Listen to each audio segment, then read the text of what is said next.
Optimal bodybuilders are ruining the fitness industry. I already know what you're thinking. Martine, you're probably right, but I don't even know what optimal bodybuilders are. Which is a valid point because optimal bodybuilders aren't really a thing, but it's a name I give a certain group of fitness influencers. So what are optimal bodybuilders? Optimal bodybuilders are a group of bodybuilders who do every little thing they can to optimize the hypertrophy benefits of an exercise, even if it's just a minor detail that will make little to no benefit to the exercise. An example of this is Shane Nalmadurkadurk, who literally used lifting straps on a leg extension to increase the stability of the exercise. And no, he's literally not joking. This is what optimal bodybuilders actually do. Optimal bodybuilders are essentially just a bunch of nerds and geeks who got into bodybuilding. My brother Mario made a great short about this where he articulated the point very well. Optimal bodybuilders are geeks. Their entire life focus is optimizing their training so they can build 0.001% more muscle mass, causing them to do stupid, weird, lazy movements in the gym to move like unathletic fat guys in the real world. Ever wonder why they don't do the hard lifts? It's because they're nerds. Plus they're weird and make the gym their entire personality. Oh,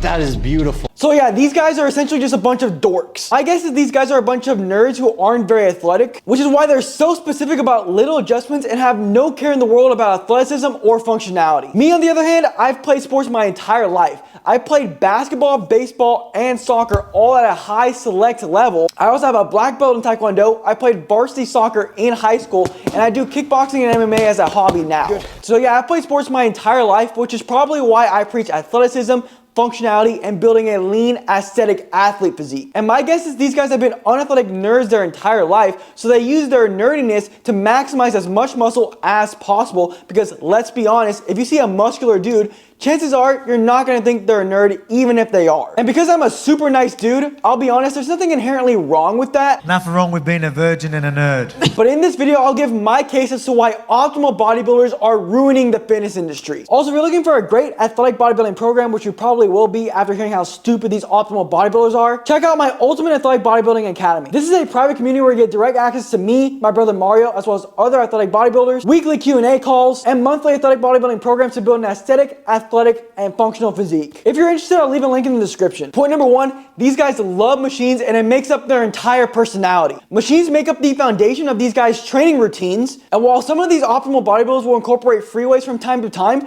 there are a group of optimal bodybuilders who heavily preach against free weights. Your chest in the gym with machines only is the move. I mean, using machines like this where I'm creeping up on 4 plates a side, or machines like this that have this like beautiful angle for the upper chest, dumbbells and barbells just can't compete, man. So yeah, this idiot not only promotes machines, which is so stupid, but he falsely downplays the effectiveness of free weights. The first thing is that free weights are far better for athletic performance. I made a whole entire video on this where I went into detail, but essentially free weights are better for almost all attributes of athletic performance. And second, he's saying free weights don't compete with machines in terms of hypertrophy, even though recent research has contradicted this idiot's claims. There's a recent comparative study in 2020 called Effects of Training with Free Weights versus Machines on Muscle Mass, Strength, Free Testosterone, and Free Cortisol Levels. This study found that training sessions with free weights induced greater increases in free testosterone in men. However, training with free weights or machines resulted in similar increases in muscle mass and strength. And there was another 2023 study, so very recent,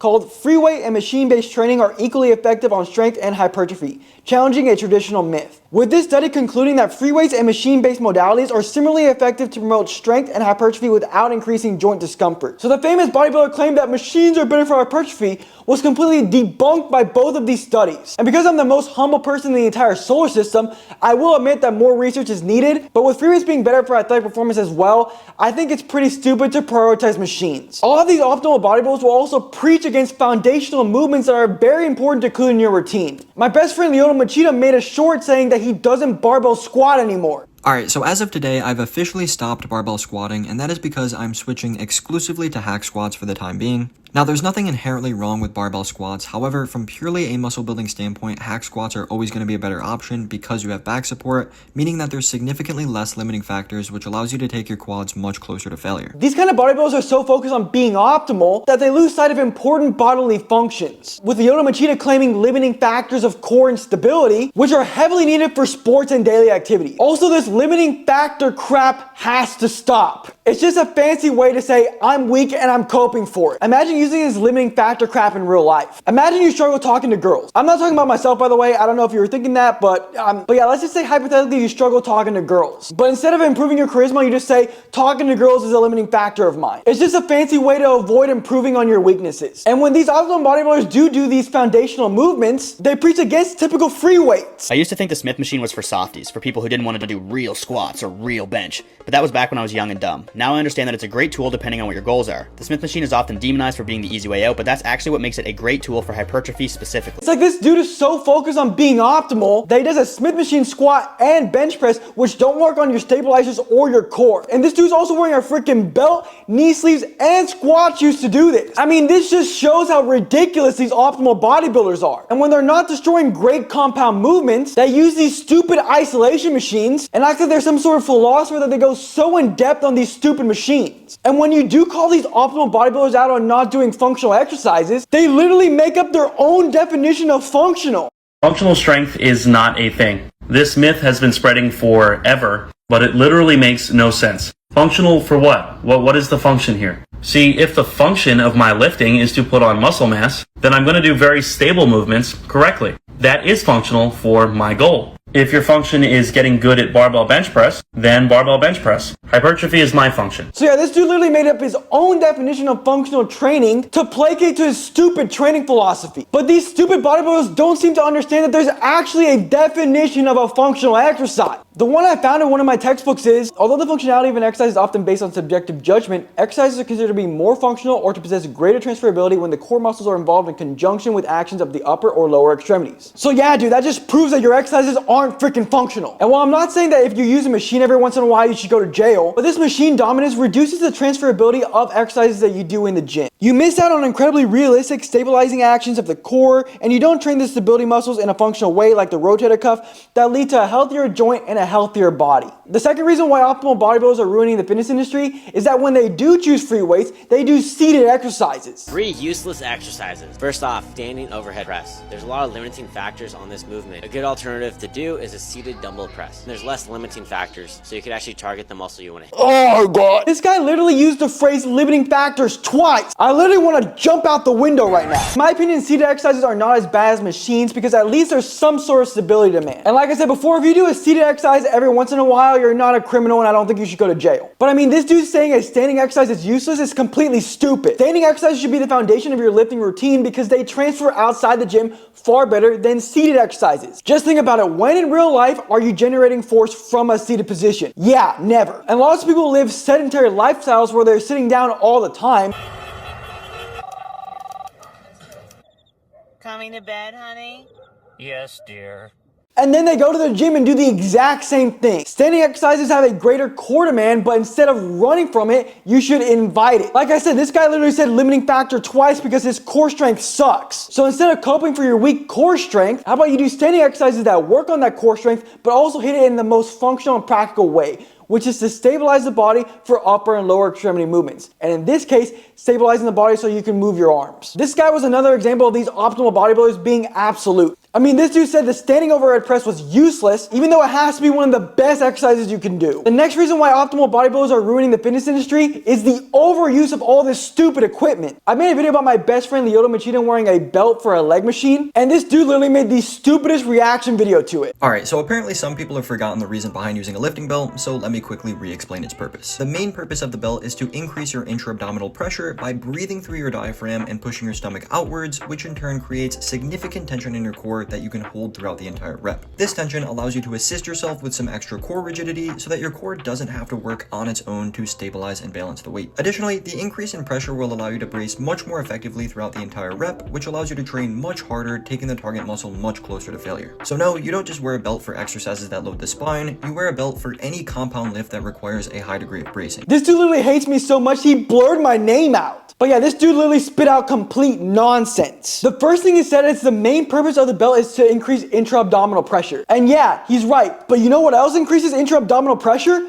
your transverse abdominis. And then this dude said you should wear a belt for movements that don't even directly load the spine. But according to the National Strength and Conditioning Association, in terms of the weight belt, its appropriateness depends on the type of exercise performed and the relative load lifted. It is recommended that a weight belt be worn for exercises that place stress on the lower back and during sets that use near maximal or maximal loads. Furthermore, no weight belt is needed for exercises that do not stress the lower back or for exercises that do stress the lower back but involve the use of light loads. So yeah, I just 1080 this guy again. This dude literally wears a belt for exercises that do not stress the lower back and for machines and for weight that's not even close to maximum. I mean, Alan Eubank literally uses it for lateral raises and bicep curls. A belt should only be used for nearly maximal lifts that directly affects the lower back, which a bicep curl and a lateral raise isn't even close to doing. And in my opinion, unless you're a competitive powerlifter, you should never be wearing a belt, because wearing a belt doesn't allow the abs to develop optimally, with the National Strength and Conditioning Association saying it has been cautioned, however, that if an athlete performs all of the exercises with a belt, the abdominal muscles that produce intra-abdominal pressure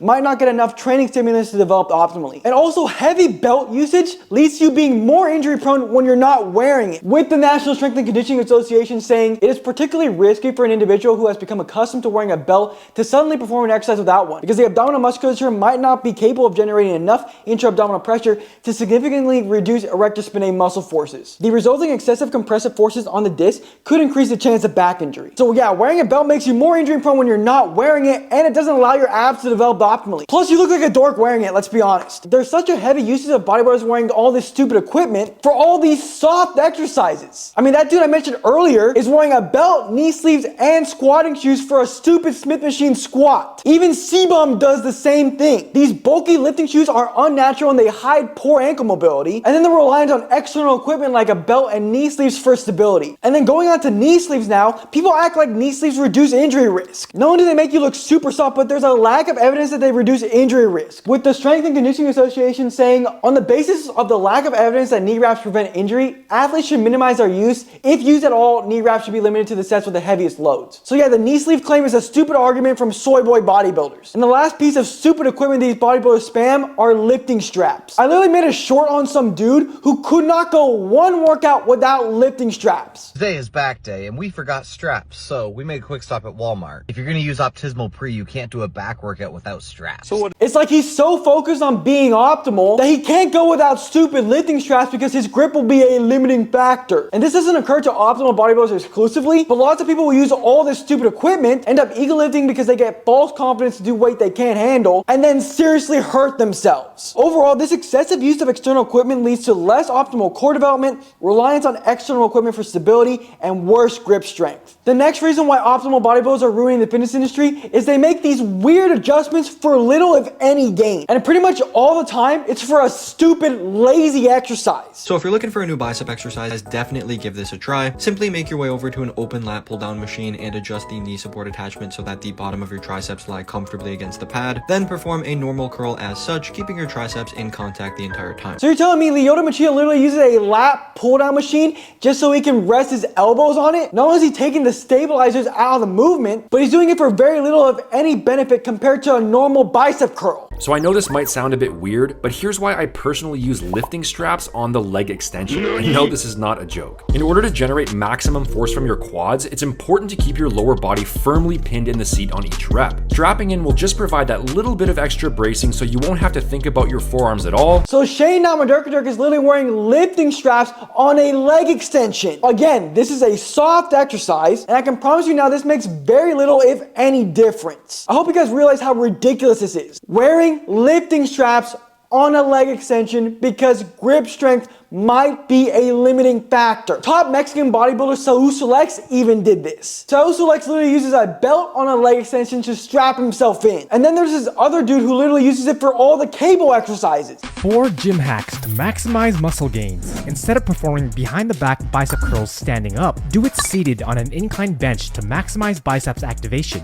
Rather than performing face pulls standing up, do it kneeling on one knee to better activate the rear rear delts. Instead of performing tricep pushdowns standing up, do it lying prone on an incline bench to increase triceps activation. Rather than performing cable flies standing up, do it seated on an incline bench to better isolate the chest. Alright, so the face pull adjustment wasn't that bad, but the other ones are so stupid. So I went over the benefits of standing exercises earlier, but this dude literally brings that bench to convert every standing exercise into a seated one. It's like if your core is a limiting factor for these exercises, you need to look at yourself in the mirror. Overall, optimal bodybuilders make these crazy adjustments for little gain, and most of the time, it takes the core out of the movement. The next reason why optimal bodybuilders are ruining the fitness industry is this ridiculous intensity trend. I mean, these dudes are posting videos where they're making these ridiculous faces, and they're not even making progress on the rep. Lifting intensity is not this dramatic. It's giving lifters these days a false idea of what intense training really is. And while I'm not saying training hard and training to failure is not important, it doesn't look like this. The next reason why optimal bodybuilders are ruining the fitness industry is they're taking full range of motion too far. This will probably be my most controversial take in this video, but hear me out. So one of the big advocates of full range of motion is Dr. Marlon Israetel. But I think him and all these other optimal bodybuilders are taking this way too far. Specifically by doing these crazy stretch positions. I mean, look at this leg press. Is that range of motion really necessary? Look how awkward this good morning looks. Is this really necessary? Dr. Marley made a bench press tutorial that shows how crazy the range of motion these optimal bodybuilders do. One of the best ways to hit the chest is to stretch it super, super deep at the bottom. If we touch the dumbbell to our chest, we actually limit the motion because the dumbbells, and often using bigger dumbbells, they're gonna have an even bigger ratio of sort of handle to actual plate size. You're gonna limit your range of motion. So for example, if I'm touching my chest with the dumbbells on the bottom, I can go to here, and that's cool. Not a big stretch for the pecs, actually less of a stretch than with a barbell. But dumbbells can afford a bigger stretch if you touch to the outside of your shoulders. So instead of doing the dumbbell press like this and touching your chest, which limits the range of motion and can let you use more weight, instead, touch to the outside of your shoulders. And you'll have to use less weight for this, but it works super well. Come out as you go down and touch your side delts and even your biceps if you can. All the way back out and down, and oh, my pecs, I can feel it here. Yeah, you're doing stuff, but it's more triceps, less chest. And if you don't have a deep stretch in the muscle that you're training, it's just not the same. When you look at how he's doing the bench press, he's emphasizing the stretch so much, I feel like he's leaving a lot on the table. First of all, his lifting mechanics aren't great here. His wrists aren't stacked above the elbow, and this could lead to injury. This also looks super awkward and would be very difficult to load weight on. Overall, when looking at this bench press, I'm thinking this excessive range of motion could lead to less weight and poor joint health, as Dr. Marlin can't load this bench press up very much, and his wrists and elbows aren't aligned. I understand the lengthened position is very important for muscle growth, but because I'm a freaking scholar, I put my thinking cap on and thought, what is the lengthened position? I mean, unless we think and challenge the norms, we're not gonna learn anything. Trust me, I haven't thought about something this much since back in the day when I was trying to figure out how to get perfect chemistry on my FIFA team. I mean, this term lengthened position is quite broad and subjective. Like, what is the lengthened position? It also could heavily vary based on person to person. For example, take me and the aesthetic physique. My quads are freaking tight, while Leon Edwards' quads are so flexible he can literally sit on his heels. So would the lengthened position be different for me than for Leon? I mean, I've never seen a bodybuilder specify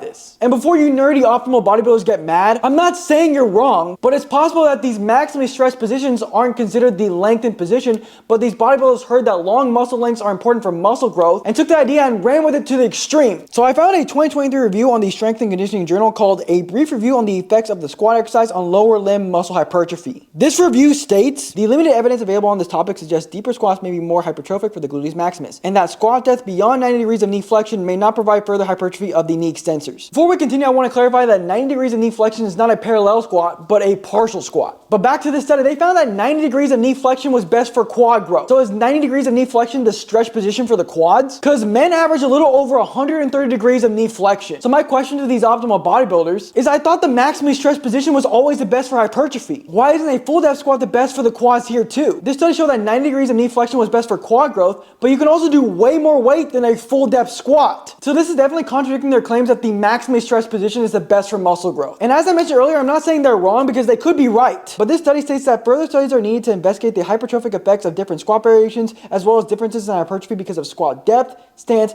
barbell position, and different squat apparatuses / machines. So because bodybuilders are so big on this maximally stretched position, I wanted to look for studies that supported this, aka supported stretch-mediated hypertrophy. And after loads and loads and loads and loads of searching, I could only find a few studies. So I found this article that raved about the benefits of stretch-mediated hypertrophy. And this article referenced 3 studies. So one thing they claimed was very hardcore machine-assisted stretching can also increase musculoskeletal length and induce muscle growth. So when you read that, they're like, oh man, maybe these bodybuilders are right. But when you click on the link and actually read the study, you see that this comment was very misleading. When you click on the comment, it brings you to this 2020 review called Does Stretch Training Induce Muscle Hypertrophy in Humans? So if these bodybuilders actually took the time to read, you'll find that it says, alternatively, albeit limited evidence suggests that when stretching is done with a certain degree of tensile strength, particularly when loaded or added between active muscle contractions, may elicit muscle hypertrophy. So yeah, if you actually read it, it says that it's pretty inconclusive. Although it says it may have hypertrophic benefits, there's limited evidence and you can't jump to conclusions based on that. Essentially, there needs to be more research if these crazy maximal stretches are best for hypertrophy. The next thing this article references is a 2019 study that found benefits in animals. And again, you might be thinking, wow, that sounds promising. But I found a narrative review from 2023 called Physiology of Stretch-Mediated Hypertrophy and Strength Increases, a narrative review. And it states, while animal studies exhibit high effect consistency, there are contrasting results in humans raising questions about the transferability of animal results. As I'm editing this video, I also noticed that right underneath this portion that I highlighted, it says, however, no systematic review found stretch-induced hypertrophy in humans. So that looks even worse for optimal bodybuilders. So yeah, that just shit on their reference. And the third study they used to back up their claim was a 2023 study that found that long lengths were better for hypertrophy. Again, you may be thinking, well, that seems to back up their claim, but the study only looked at 90 degrees of knee flexion, not some crazy stretch. So again, is 90 degrees of knee flexion the stretch position? These bodybuilders need to clarify that. This article proves you can literally manipulate references to fit your narrative. I looked at a study in my free weights versus machines video that said that machines were just as good as free weights for athletic performance, and I completely debunked that in that video. But overall, there may be studies that I'm missing, but I found pretty recent studies, and trust me, I looked for a while. But if you happen to find any other studies, leave them in the comments. I know this is a very controversial opinion because of how heavily these maximally stressed positions are advocated. But since there's very little evidence, I don't think these bodybuilders should be jumping to conclusions. But with lots of conflicting evidence and the fact that you'll be weaker in these maximally stressed positions, I believe going to a depth that you feel strong and comfortable in is the best for now until more research is done. And like I said, these optimal bodybuilders act like these maximally stressed positions are the best for muscle growth, but after looking at these studies, I'm not so sure. Especially when you add the fact that you won't be as strong in these positions and things like partial squats being better for athletic performance. The next reason why optimal bodybuilders are ruining the fitness industry kind of jumped on the last point, but they act like full range of motion is always the best. Obviously, I already discussed the maximally stretched position, but guys like Dr. Marlon Isvertel always preach full range of motion. I mean, the dude literally has a full range of motion shirt. But recently, full range of motion has started to become debated. So this YouTube channel called Picture Fit recently looked at a study looking at different ranges of motion. I'll leave a link to the full video, but this is one study he cited. In this study, with calf muscles this time, the researchers not only compared muscle growth outcomes between training in the initial and final ranges of motion, but also pit them against, yes, full range of motion. In this case, the results showed that after 8 weeks, at a 3.4% relative increase, training in the final range of motion achieved the least growth in the medial calf muscle. With the full range of motion, a 6.7% relative increase was observed. And finally, training in the initial range of motion resulted in a relative increase of 15.2%. The lateral calf muscle was measured as well, where the numbers were not as statistically significant, but the effect sizes still favored the initial range of motion. So yeah, this study found that the initial range of motion was better than full range of motion for muscle growth. I mean, Saul Select is literally famous for doing lengthened partials to build muscle. Yes, I know he's blasting gear, but still. Again, you shouldn't be jumping to conclusions, but again, lots of evidence is countering these bodybuilders' claims. And again, I'm not saying that the lengthened position is not important for muscle growth, or that you should be spamming partial reps, but I'm simply pointing out that these absolute claims these bodybuilders are making are quite flawed. And the last reason why optimal bodybuilders are ruining the fitness industry is preaching an unaesthetic, less capable physique. Let's be honest here, bodybuilding is not aesthetic. They preach getting as big as possible, and this doesn't create the most aesthetic physique. Since the majority of my viewers are guys, think of this in terms of a girl. Summer Rae has smaller glutes than Kim Kardashian. But let's be honest, Summer Rae has a far more aesthetic physique. Plus, bodybuilding is just for dudes to impress other dudes. Anderson Tate articulated this point really well. Bodybuilding is a beauty pageant where dudes try their best to put on muscle so other dudes can say, you're the best looking dude. It's gay. It's super gay. I used to tell him it's gay all the time. It's not gay, it's hard work, dedication, blah, blah, blah. A lot of people like to say, oh, we don't do it for them. Let's be honest, if you're a guy, you want to pull some girls. And girls don't like these huge bodybuilders, but prefer athletic physiques. According to bodybuilding standards, C-Bum has the most aesthetic physique. But if you use universal standards and actually think, Leon Edwards has the most aesthetic physique. So if you want to get respect from women and men, the athlete physique is the way to go. And if you don't train like these lazy optimal bodybuilders, you have an athletic, functional, and capable physique as well. And that's why optimal bodybuilders are ruining the fitness industry. Thanks for watching this video. Let me know in the comments if you agree or disagree with my points. Like I said before, if you don't think, you're not going to find any answers. Please like this video if you enjoyed and subscribe for more content like this.